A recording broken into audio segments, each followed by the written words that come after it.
Like they talking about it like they not sorry about. They ain't sorry about it. They ain't they promoting whatever new shit they doing. I think it's disgraceful a little bit because if they had an issue with any of them, I don't know the intricacies. Well, I know a slight little bit of the intricacies because I spoke to Gorilla Hebrew. But if they had an issue, they could have kept that shit private. Like I don't think we should have known about it. To be honest, I think they should have kept it to themselves. That way, if they would have been able to make amends for whatever disagreement they had, they could have been back together. Like it's almost like they ain't waste no time to putting out videos. Join my group. This other cat, these other two guys made a whole damn new shirt. They on the damn live stream talk about what do y'all think of this new logo? What do y'all think of this? Man, shut the fuck up. So that's how I feel about it. Oh, okay. It was like six of them, and Oh shit. two, yeah, six of them. So five left, and one got put out, and the two, Deacon and what's his name, Assad. Yeah, they got their own thing, and then the other four brothers, they got their own thing now too. That's Camp how they you know, call it. right? That's how you know it's not a. That's how you know it got to be more than They trying to be all nice with it, which is another stupid thing. Because there's no way. If me and Garfield is together. I'm using Garfield as an example because he just unmuted. If me and Garfield are together and we done built this shit. He's number one. I'm number two. And then as a number two, I lead what we built. You're not telling me that, yeah, we still cool and shit like that. Don't even make sense. And I don't know why would they would expect anybody to believe that. Hey Cap, when I saw Deacon, I'm sorry, Drew. Do you want to say something after that? I didn't want to cut you Go off. ahead, Garfield. No, you good. I mean, bro, a couple weeks ago, Deacon texted me, right? I was Hmm. asking me a bunch of questions like 1 in the morning. He knew I'm an East Coast cat, right? And Hmm. he was willing to drill me about a certain topic. And I'm like, and then I thought about it for a minute. I'm like, these questions he's asking, not that they're questions to let you leave a group, but I'm curious if they were having a battle over these questions that he's asking me. And these were like Hmm. historical foundation questions regarding Israelites in Africa, West Africa, and so forth. And I'm saying to myself, I wonder what's going on. But I'm going to add on in a little bit. Was you gonna say something, Drew? I like to call you Ariella. Oh, thank you. Um, no, yeah, because the only thing is that they're saying it's not doctrine issues, it's not financial, and no sin is involved. I mean, I don't know what else it could be, but that's what they're saying. It's like they damn near getting rid of everything. The only thing it could be is I hate my brother. Right. If it ain't none of those things, what else could it be? Like so that's just how I look at it. And I had when I had saw the last video I saw with somebody left, I actually had reached out to Gorilla Hebrew because I made a public post saying like the truth is not free agency. Like you're not about to get a max deal because you left some camp, and that's the post that I made. And I called Gorilla Hebrew before I did it, so he can understand where I'm coming from. Because he and I, we don't have no issue, and I didn't want him to think because I don't know what people are saying about them or whatever the case may be. So I didn't want him to think I was using it as an opportunity to say something about him directly, but just addressing the situation. And I think it's stupid and ugly. It shows we haven't learned no lesson. Like a lot of us that come out of, so that's why I opened the show with the buy the truth, sell it not, because all of them are selling the truth. That's what they all doing. Ain't none of them don't. To me, I don't think none of them give a fuck about the truth because of the way they carry themselves. Paul, he was forced to say something because I think Hassad and then Deacon came out with their grandioso exits, and then that put him in a position to have to say something. For Hassad to get put out, like what else can you get put out unless it's somebody sinned? I don't understand why would you put someone out of camp unless they sin? And I mean, then are they are you not giving them room for repentance? Like it just the whole thing just seems weird to me. So, um, but yeah, it's a stupid ass situation that I will say. I want to give all the praises and the honor to Yahweh Bahashem, Yahweh Shai Bahashem, Recha HaKwadash, and double honors to the elder apostles and the elder bishops of Great Millstone. Shalom to you other brethren, you fellow believers and followers of this truth, you supporters of this ministry, right? And shalom to the Lord's elect. So anyway, I ran across this video. Lord willing to be edifying, I'll go into a chapter and maybe just a few scriptures. This guy, the captain, let me call him by his title, Captain Tazaryach. He's giving his honest opinion on his situation with these guys that rose to fame in a short amount of time, and then they got enough following, and then they split, and then now they got shirts, and they selling T-shirts, and they selling all kind of matter of apparels. They're even selling marriages, right? Counseling, marriage counseling. If you, one of them said, if you're a woman and you live alone and you need an Israelite to counsel you, call them, and they got a hotline, and they got a hotline that you can call and get special counselors. So these guys are hustlers, right? And a lot of this is the young generation. Just the rap music isn't doing it anymore to some degree, but on this side of religion, and I would say so-called religion, these younger people, they're being swindled by seeing so-called black men out cursing out white people and bringing out things that we done already brought out, and they haven't even passed the fact of black people, right? Israelites can look like all nations. And these groups hate us for that, including the Isupk, right? So we're going to tell it like it is. And this is the example of when you tell the truth, how you're hated, right? So I'm going to read some comments. But first I'm going to go to Proverbs 29:1.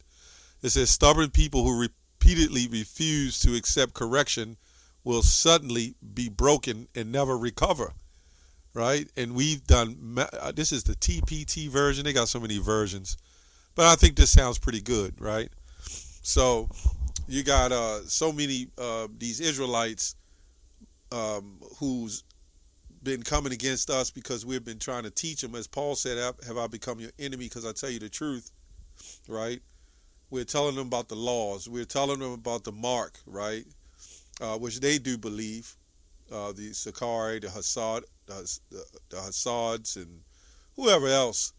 But we get on them about going off on doctrine, and we're fighting and contending for doctrine. But what they do is they put up pictures of men and try to make a sideshow out of us, and saying we mess with little girls and things like that. This is where it's skewed into a deep demonic atmosphere, so to speak. And these guys, they're becoming more and more wicked. Now they're breaking off Genesis this and Genesis that, right? But you can clearly see that something had to be wrong for them to break off, unless there was some agent-related activity on both parts, which I'm kind of not thinking so. Hassad gets kicked out, and the worst thing that happened is they want to try to keep it in-house and try to clean it up and say we still love those brothers. It's not this, it's not that. You know why they do that? I'm going to tell you one reason why they do that. It's because of the hustle. Because if people start seeing that these guys are not agreeing, then they're going to start questioning doctrine. And they don't want to do that. So they're all going to break off and start new doctrines. Guarantee it. They're going to start new doctrines, and they both are trying to keep the hustle going. They just hustling the truth. Captain Tazaryach is right on that. Captain Tazaryach is wrong in his doctrine. Him and Garfield, I don't know what's up with that. Can two walk together lest they be agreed, right? But, hey, man, let's read some comments. Isupk, Captain, you sounding goofy. Now you don't know who Hassad and Deacon are. That's some slick hating SHIT. Yeah. Slick hating. See what happens when you start telling the truth, how much you become hated and how much you dislike. Seems like the ISUPK is taking a page out of the Great Millstone book. Let's be honest. We the only ones do that.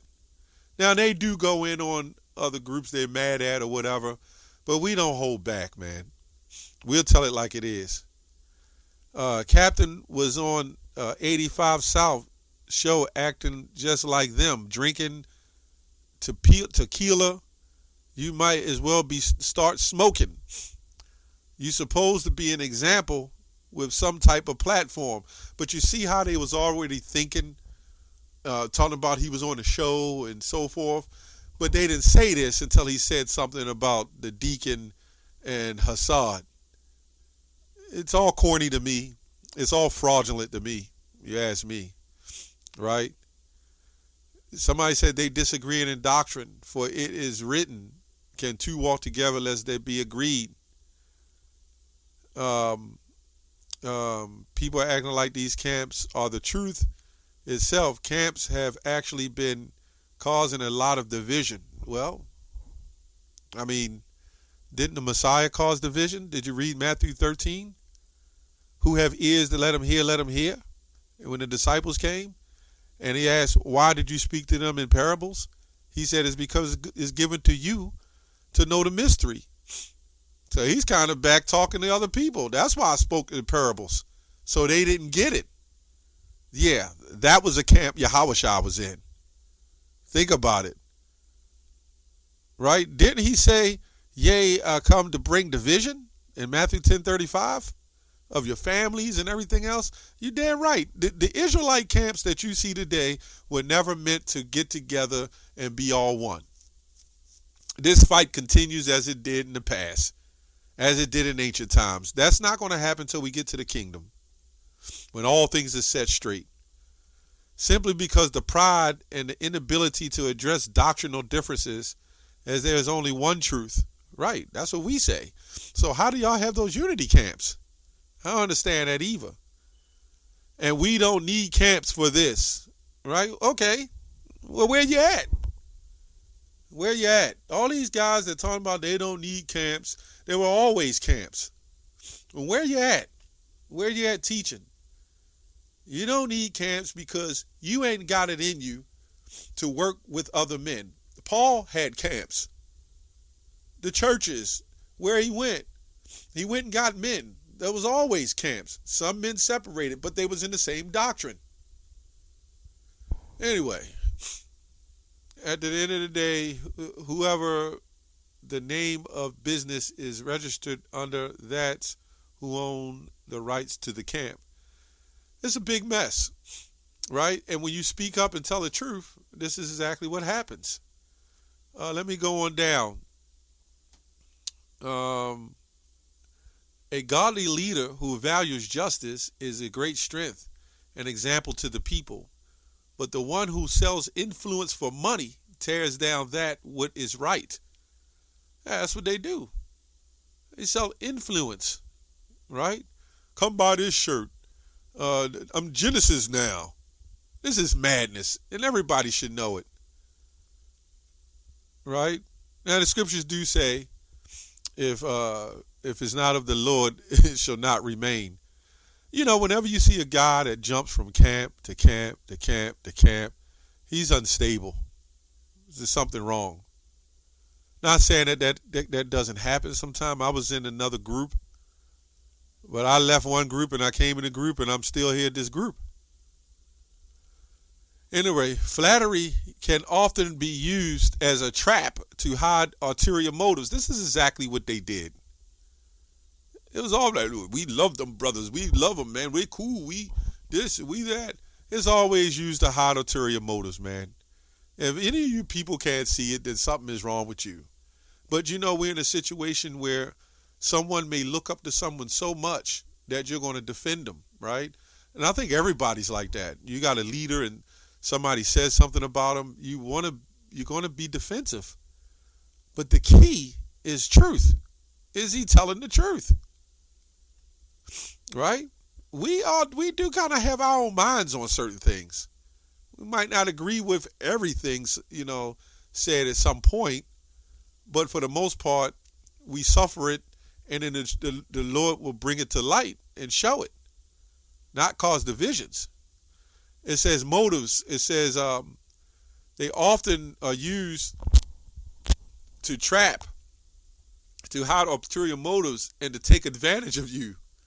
The wicked always have a trap laid for others, but the love of God escape as they sing and shout, and joy is triumphant. Right? It says you can recognize fools by the way they give full vent to their rage and let their words fly. Right? But the wise bite their tongues and hold back all that they could say. And, this goes for me as well. There's times I would raise up and get enraged, for something I believe is right, but a lot of this is going into negativity, right? It says, when leaders listen to false accusation, their associates become scoundrels. This is why it's not good to put out a lot of misinformation, right? And when these people, these groups that talk crap, trash on us and say we're rapists of little girls and we're wicked and this and that, when those people listen, there's the ones who follow them become scoundrels, right? They become scoundrels. Let's look up the word scoundrel. I just have a knack to look that up. Let's see what scoundrel mean. Let's see. Scoundrel is a base, worthless fellow, right? Basically, to hide, to put away. Basically, a worthless person. They become worthless. And this kind of mindset that they're doing and the way they're teaching, right? They're bringing an audience of entertainment. This has nothing to do with spirituality. And then every once in a while they'll throw something in there that goes into prophecy with Putin and so forth and so on. But then they'll go right back when the money gets low, right? Or they need more of the hustle. They bring up GMS. But, sooner or later that's going to burn out. It gets old. It gets old. Let me go on down here. The source of strife is found in an angry heart, for sins surround the life of a furious man. Lift yourselves up with pride and you will soon be brought low. But a meek and humble spirit will add to your honor. Right? You are your own worst enemy when you partner with a thief. And this is why when you look at, I'm not going to say they're actually thieves, but what they do is when they sit there and they do these little hustles and make money, right? And there's not enough money to go around. I'm not saying this is the 100% case, but there's something wrong. So then they split and they said there's enough money to go around to hook a bunch of suckers, right? We can hook a bunch of suckers. Let me go to this last verse. An unjust man is an abomination to the just, right? See that? An unjust man is an abomination to the just, and he that is upright in the way is an abomination to the wicked. So this is why we have those feuds. This is why we go back and forth, right? Which we don't need to go back and forth. But as far as doctrinal differences, we have the true doctrinal differences with these other groups. It's just that this group now that broke off from Sakari, Deacon Hakar, he's a child. He behaves like one. He acts like one, right? He acts like one of those little thug little children in middle school, right? He hasn't grown up. And this is why he has those mannerisms and that behavior. Dancing around with his Mercedes, saying we hate on him because his Mercedes, he can rap, But his main man Hassad that he rolled with needed money and help, and he reached out to the audience and the people to fuel him the money. If you suckers, you want to keep getting taken by the money, then you just keep getting taken by the money. That's on you. We warned you. Anyway, that's all I have on that. Shalom.